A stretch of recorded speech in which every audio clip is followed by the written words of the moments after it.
BFM Business, BFM Crypto, le club. Amaury de Tonquedec. Bonjour à tous, c'est le club BFM Crypto. Merci d'être avec nous. 3 sujets aujourd'hui. L'industrie musicale serait en train de se faire complètement révolutionner par la blockchain. On en parle dans quelques instants avec Jean-Christophe Barra. Bonjour Jean-Christophe. Bonjour. Cofondateur de Allfit. On en parle dans un instant. Et puis, le Bitcoin pourrait être, en tout cas selon BlackRock, une solution face à la dette américaine. On en parle dans un instant avec Lilian Aliaga qui est en ligne avec nous. Bonjour Lilian, journaliste indépendant. Mais d'abord, on va commencer par le grand sujet du moment, les présidentielles américaines, puisque pour la première fois, Kamala Harris a donné son avis sur les crypto-monnaies. On en parle dans quelques secondes avec vous, Lilian.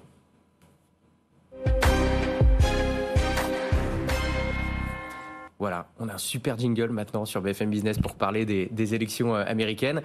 Donc Lilian, je le disais, Kamala Harris a donné pour la première fois son avis concernant les cryptos. On le sait, pour vous remettre un petit peu en contexte, Donald Trump, lui, a complètement viré de bord. Finalement, il se dit complètement pro-crypto. Et on voit que les démocrates, eux, essaient un petit peu de rattraper, entre guillemets, la tendance, ou en tout cas certains électeurs. Qu'est-ce qu'a dit Lilian Aliaga, Kamala Harris, très récemment ?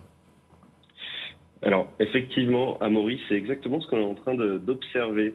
Puisque, comme vous l'avez expliqué, Kamala Harris a pour la première fois pris la parole au sujet des crypto-monnaies. Ce qu'elle a dit, ça n'est pas fondamentalement extrêmement intéressant, ou en tout cas, elle ne s'est pas épanchée sur le sujet comme peut le faire son opposant Donald Trump, mais c'est plutôt le fait qu'elle en ait parlé qui est assez intéressant à observer. En fait, pour vous donner un petit peu le contexte, elle organisait cette semaine une collecte de fonds à New York pour financer tout simplement sa campagne électorale. Et elle en a profité, comme assez souvent, pour tenir un discours. Et cette fois-ci, elle l'a axé sur sa politique économique. Et forcément, quand on parle d'économie, on pourrait s'attendre à ce qu'on parle notamment de crypto-monnaie. Eh bien, pour la première fois, ça a été le cas. Et c'est ça qui a été assez intéressant. Alors, ce qu'elle a expliqué, c'est qu'elle voudrait qu'on construise aux États-Unis une économie d'opportunité, que je cite évidemment ces mots. Et dans cette économie d'opportunité, elle voit de l'innovation technologique pourrait jouer un rôle central dans le développement économique des États-Unis. Et alors là, si on rentre un petit peu plus dans sa citation, elle dit qu'elle encouragerait les technologies innovantes, comme l'intelligence artificielle bien sûr, mais aussi comme les actifs numériques. Et ce qu'elle précise, c'est qu'elle souhaite aussi protéger les consommateurs américains et les investisseurs. Et là, elle dit qu'elle insiste sur l'importance de bâtir un environnement qui est cohérent, un environnement réglementaire cohérent avec des règles claires et transparentes. Et ça, je trouve assez intéressant puisque, Amaury, on en a beaucoup discuté ensemble sur ce plateau depuis des mois maintenant. Aux États-Unis, on a cette bataille qui se mène entre, d'un côté, les acteurs de l'industrie des crypto-monnaies, notamment Coinbase, notamment Kraken, et de l'autre côté, les régulateurs américains et en particulier la Securities and Exchange Commission. Et ce qu'on reproche un petit peu et ce que reprochent les acteurs de l'industrie crypto aux États-Unis aux institutions américaines, c'est de ne pas vouloir mettre en place justement des règles claires pour qu'ils puissent se développer plus aisément. Et c'est ce que souhaiterait vraisemblablement faire Kamala Harris. En tout cas, elle a insisté sur ce point-là. Et ce que je comprends, moi, c'est qu'elle abonde plutôt dans le sens des acteurs de l'industrie crypto plutôt que dans celui des institutions américaines. Et en fait, elle se démarque concrètement du positionnement qu'avait Joe Biden, donc le président actuel des États-Unis et l'ancien candidat côté démocrate. Elle se démarque un petit peu de cette politique que lui menait depuis maintenant plusieurs années pour justement prendre un peu à contre-pied Donald Trump et prendre à contre-pied Joe Biden. Bon, c'est clairement un peu la course, Lilian, à qui va être un petit peu le plus pro-industrie crypto. Donc c'est intéressant ce qui se passe dans cette campagne américaine. Jean-Christophe Barra, avant qu'on parle d'Allfit et de ce que vous faites concrètement, notamment dans l'industrie musicale. Bon, l'industrie musicale, c'est quand même quelque chose de mondial, mais qui se passe quand même beaucoup aux États-Unis. Est-ce que vous, en tant qu'acteur de cet écosystème-là, vous regardez un petit peu ce qui se passe là du côté des États-Unis avec la présidentielle américaine bien sûr, mais à plusieurs niveaux du reste, parce que en fait aujourd'hui on essaie là ce qui est un enjeu ou une discussion, c'est toute la théorie monétaire. Donc c'est ça, on parle de BTC, de Bitcoin au sens propre. Mais en fait, on oublie juste un sujet, c'est que la blockchain, de façon générale, c'est traçabilité et propriété. Et ces deux sujets-là sont des vrais sujets dont on a besoin aujourd'hui. En tout cas, d'avoir un environnement dont parlait tout à l'heure Lilian, un environnement qui puisse être sécurisé, enfin un environnement légal, qui puisse nous amener des réponses. Mais en effet, la notion de traçabilité et de propriété sont extrêmement importantes et la blockchain apporte cette réponse-là. Est-ce que vous pensez que le résultat de cette élection présidentielle américaine, c'est-à-dire que ce soit Donald Trump ou Kamala Harris, vous pensez que ça va vraiment changer quelque chose sur l'industrie crypto aux États-Unis, ou alors vous dites bon, quelle que soit la personne qui passe, les deux ont l'air envie de faire avancer cette industrie, ça ne va pas changer grand-chose? Clairement, les politiques ne font que traduire un mouvement populaire. Donc, avec du retard, mais ils y sont. Et en fait, ce qui est évident, c'est qu'aujourd'hui, la population embrasse cette technologie. Après, comme dans toutes les technologies, il y a des choses qui sont de la hype, qui sont juste de la gamification, et il y a des choses qui sont vraiment une vraie nouveauté technologique. Donc, les politiques, quel que soit le score et le résultat des élections américaines, oui, ça va influencer peut-être, mais pas majoritairement. Du reste, les élections en ce moment dans le monde, il y en a plein. Donc, les Américains sont peut-être un leader sur certains sujets. En revanche, il y a un certain nombre de pays aujourd'hui sont en ligne, notamment en Amérique latine. Donc, Bon, voilà. Mais en tout cas, vous surveillez très clairement ce qui se passe du côté des États-Unis. Et d'ailleurs, Jean-Christophe, pour entrer plus en détail sur ce que vous faites, pour que ceux qui nous rejoignent, qui ne seraient pas forcément dans cette industrie, comprennent bien, comment expliquer le principe de All-Fit dans l'industrie musicale? Vous voulez transformer l'industrie musicale, en tout cas vous servir de la technologie blockchain pour la révolutionner, la faire avancer, la sécuriser plus. Concrètement, qu'est-ce que fait All-Fit en fait? L'idée d'All-Fit, c'est que les informations liées à une œuvre musicale peuvent être hébergées, sécurisées et certifiées sur All-Fit. Alors, qu'est-ce que c'est les informations liées à une œuvre musicale? C'est ce qu'on appelle, bonne remarque, c'est ce qu'on appelle dans le jargon les métadonnées.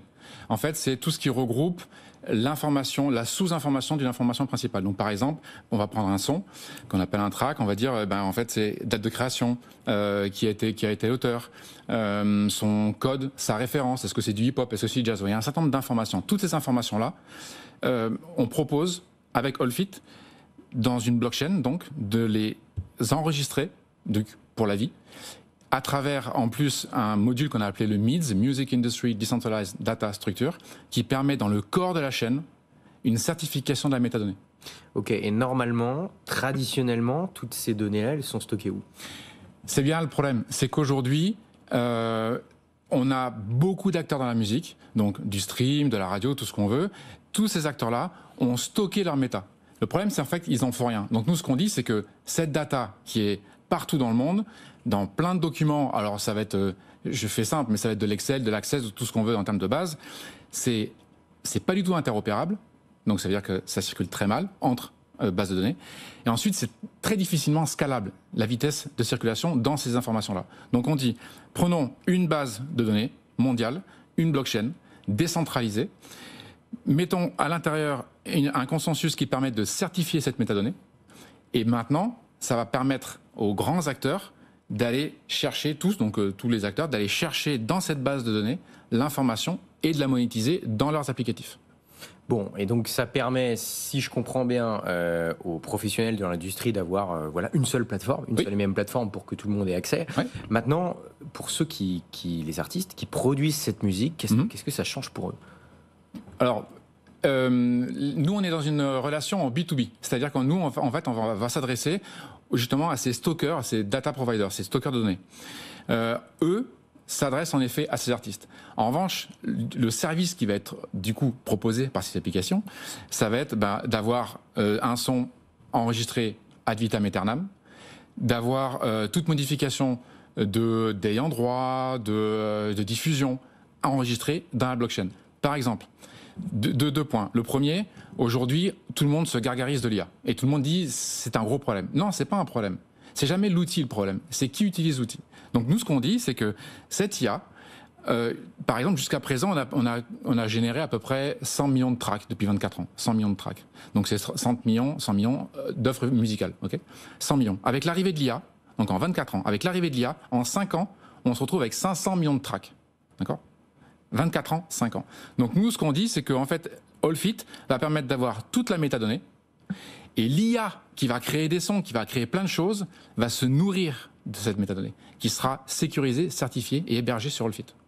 Parce que le problème, en fait, c'est que, si on comprend bien, c'est que les artistes aujourd'hui, pour certains en tout cas, ont peur de l'IA parce qu'ils se disent, mais attendez, ma musique, mes compositions vont être plus protégées du tout.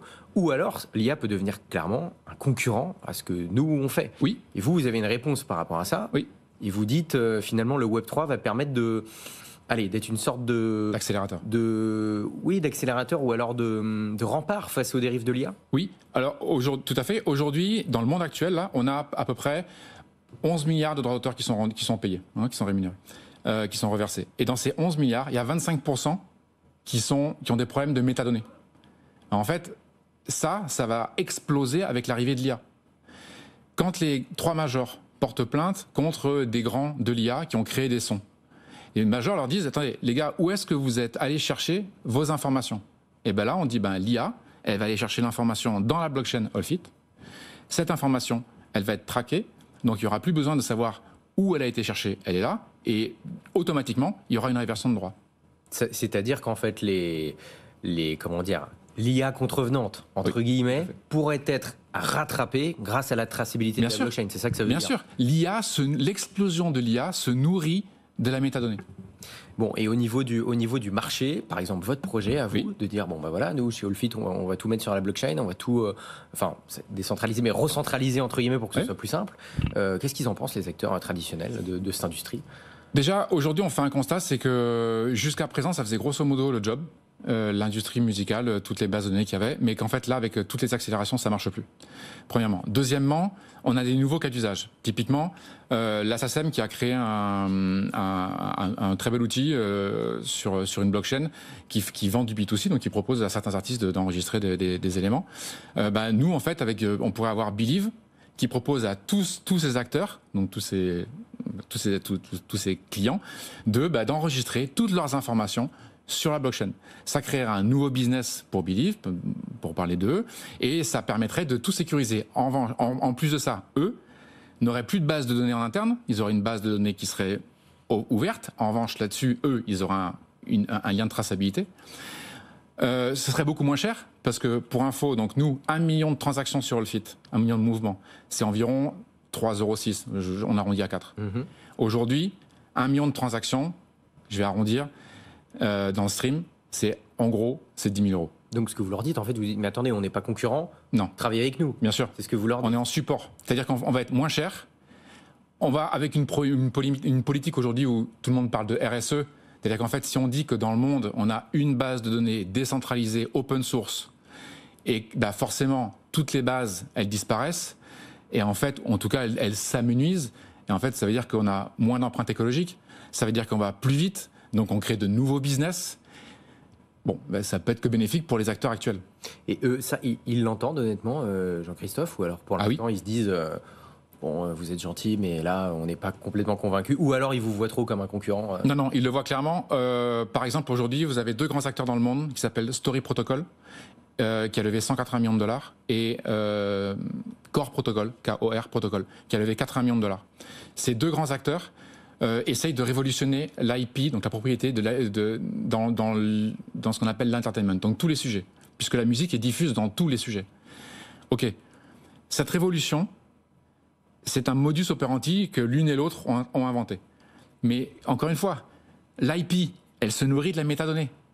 Et donc aujourd'hui, on discute avec ces 2 grands acteurs, parce que pour eux, c'est beaucoup plus évident d'avoir un protocole blockchain décentralisé, open source, et ultra rentable, absolument pas cher. Je rappelle notre frais de transaction, 0,00012 centimes. En fait, clairement, ça les intéresse. Bon, et concrètement, là où est-ce que vous en êtes dans votre développement? Est-ce qu'on stocke déjà chez vous? Où est-ce que vous en êtes concrètement? C'est-à-dire là, qu'est-ce qu'il y a de palpable entre Donc là, la blockchain qu'on a pensé, plus le MIDS qu'on a réfléchi avec Loïs Lagoutte, mon cofondateur, depuis 2 ans et demi, elle est en testnet, donc elle tourne à blanc, encore pendant les quelques semaines, mois qui vont arriver. À partir de cette semaine, on peut, pour la population Web3, on peut minter du NFT, donc on peut créer des preuves de propriété sur Allfit. Donc vous pourrez le voir sur. Et alors ça, par exemple, si vous mintez un NFT, c'est-à-dire que vous créez un NFT, Ouais. qu'on comprenne bien, ça va servir à quoi par rapport là à l'outil que vous proposez pour la musique? Je fais un son. Ce son, je l'enregistre sur un protocole. On appelle ça un NFT. Ce NFT, je vais pouvoir vous l'envoyer ou l'envoyer à n'importe qui. Là, je vais tracer l'envoi que je viens de faire. Et le document que vous avez, soit je décide par contrat qu'il n'y en ait qu'un, donc vous aurez la preuve d'unicité, soit je le duplique, et vous l'avez, vous, par exemple, un stream, par exemple, je vous l'envoie à vous et je vous l'envoie à plein de personnes. Ça, cette capacité de NFT, donc d'encryptage de l'information sur la blockchain, elle est possible à partir de maintenant. Alors, vous nous avez dit tout à l'heure que ça pouvait protéger contre certaines dérives de l'IA, c'est-à-dire que ça permet, après coup, de tracer ce qui s'est passé. Exactement. Est-ce que, avant que l'IA copie ou vole des données, entre guillemets, est-ce qu'il y a une protection avec le système pour empêcher que ça se fasse avant? Nous, tout ce qu'on va faire, il y a un existant qu'il va falloir qu'on rentre dans la chaîne. Donc, en fait, cet existant-là, il sera comme il sera. L'idée, c'est que tout ce qui arrive maintenant et qui va être absolument explosif en termes d'informations à récupérer, il faut le faire maintenant pour qu'on puisse se traiter. Voilà. D'accord. Et aujourd'hui, donc là, dans quelques semaines, quelques mois, c'est quoi la prochaine actualité qu'il va y avoir pour Allfit? Donc là, le NFT qui sort, ces discussions fortes qu'on a avec Core Protocol notamment, et surtout le lancement de la blockchain, le lancement de la blockchain avec, aujourd'hui on a 24 applications, donc on en a la moitié qui sont en Asie, parce que c'est aussi un sujet, on parlait tout à l'heure des États-Unis, il faut quand même savoir qu'on a quand même deux grandes parties dans le monde, la gauche et la droite, donc les US, on a des partenariats américains, donc qui vont nous rejoindre. En Asie aujourd'hui, la Corée du Sud, la Chine, le Japon, ça se développe extrêmement vite. Pourquoi? Parce que, notamment l'Afrique et l'Inde aussi, pourquoi? Parce qu'en fait, ces pays-là n'ont pas d'infrastructure. Donc avoir un espèce de Wikipédia, parce que ça va être ça finalement, Allfit, c'est un Wikipédia de la musique.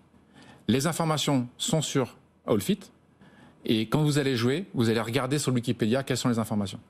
Bon, et justement, moi j'avais une question, c'est que là on parlait des États-Unis, là vous venez de nous parler de l'Asie. Oui. Plus largement, au-delà de l'industrie musicale, même si c'est celle que vous suivez le plus, dans quelle zone du globe, quelle est la zone du globe la plus active en termes de développement et de cas d'usage de la blockchain pour vous?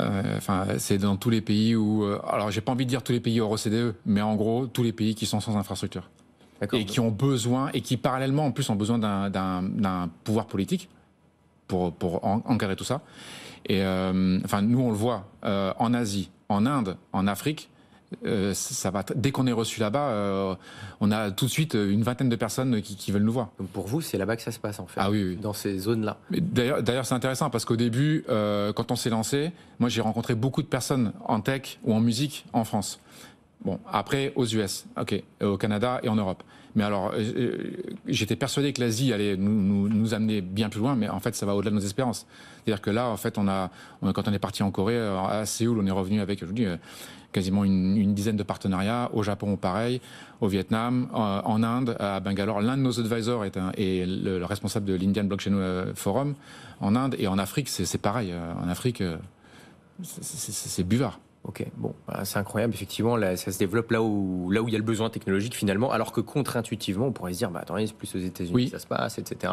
Et non, finalement, c'est là où ça veut dire que voilà, là où il y a des cas d'usage concrets, tout simplement. Traçabilité et propriété, là où on a des besoins de traçabilité et propriété. Lilian Aliaga, qui est toujours en ligne avec nous. Lilian, on retourne rapidement aux États-Unis parce que c'est assez incroyable. Aujourd'hui, vous voulez nous parler, nous dire que c'est BlackRock qui se préparerait tout simplement à une crise de la dette aux États-Unis, et il semblerait que le Bitcoin pourrait être une protection face à ça. Effectivement, Amaury. Et ça peut pas être particulièrement étonnant parce que je pense que si un Bitcoiner se réveille aujourd'hui en 2024 et voit BlackRock parler de Bitcoin comme ça sans avoir écouté le marché depuis quelques années, il peut être particulièrement choqué parce que en fait BlackRock est en train de dérouler les arguments que peut avoir un Bitcoiner ou qu'avaient les Bitcoiners il y a quelques années, à savoir de dire que en fait Bitcoin c'est l'outil qui vous permet de vous protéger contre une potentielle crise économique, contre la dévaluation du dollar, contre éventuellement toute cette récession qui pourrait potentiellement arriver suite au pivot des taux de la Réserve fédérale. Et tout ça, en fait, BlackRock l'a plus ou moins rédigé dans un document qui a été publié récemment qui s'appelle Bitcoin, un diversificateur unique. Et vraiment, voilà, tout ce qu'il faut retenir en fait de ce document que je vous invite à lire parce qu'il est quand même assez intéressant. On parle de BlackRock et on parle de Bitcoin, donc ça reste toujours particulièrement intéressant. Mais ce qu'on retient, voilà, c'est que pour eux, Bitcoin, c'est un actif de protection contre la crise de la dette. Et particulièrement donc de diversification face à tous ces risques-là. Donc déjà, BlackRock met en avant le fait qu'on a des risques fiscaux, on a des risques monétaires, on a des risques géopolitiques, on a une dette croissante aux États-Unis, et donc toute cette incertitude vis-à-vis de la politique monétaire de la Réserve fédérale, cette incertitude même à l'échelle mondiale en fait de l'économie, mais particulièrement quand même, il y a un focus sur les États-Unis, eh bien, elle pourrait être couverte en partie par Bitcoin. Et c'est ça en fait qui est particulièrement intéressant, c'est que BlackRock explique que Bitcoin, certes, il y a une corrélation d'un point de vue marché vis-à-vis des actions, etc. Mais d'un point de vue fondamental, sur le long terme, il n'y aura plus de corrélation entre Bitcoin et les marchés à risque parce que, d'après BlackRock, Bitcoin, c'est un actif refuge. Bon, merci Lilian, c'est quand même assez incroyable. Hein, Jean-Christophe, on a quelques secondes si vous voulez réagir, mais c'est fou parce que finalement, non seulement Bitcoin était carrément une arnaque, quelque chose de dangereux il y a encore assez peu de temps pour des institutions comme BlackRock, et finalement ils sont carrément en train de nous dire, en fait, non seulement c'est bien, mais en plus ça pourrait vous protéger du risque de défaillance de certaines institutions. Bien sûr. En fait, moi je suis dans l'industrie crypto depuis 2012. J'ai vécu un certain nombre de choses, de grosses peurs et d'autres, parce que j'étais focalisé sur la partie monétaire. Comme tout le monde est rentré très souvent dedans. Mais maintenant, on rentre, et là, c'est vraiment très intéressant sur la partie, encore une fois, traçabilité et propriété. Ces cas d'usage-là sont en train d'intégrer les industries. Bitcoin pourrait potentiellement être dans la finance, ok, on peut le concevoir. Ethereum comme étant le grand bon coin. Et toutes les blockchains sont en train gentiment d'essayer de trouver des options pour les grandes industries. Donc, typiquement dans la musique, traçabilité et propriété, c'est quand même la douleur mondiale. Ça bouge à vitesse grand V. Merci beaucoup d'avoir été avec nous, Jean-Christophe Barra, donc fondateur de Allfit. Merci Lilian Allega à distance d'avoir été avec nous, journaliste indépendant. Rendez-vous demain 15h. Merci d'avoir été avec nous. BFM Business, BFM Crypto, le club.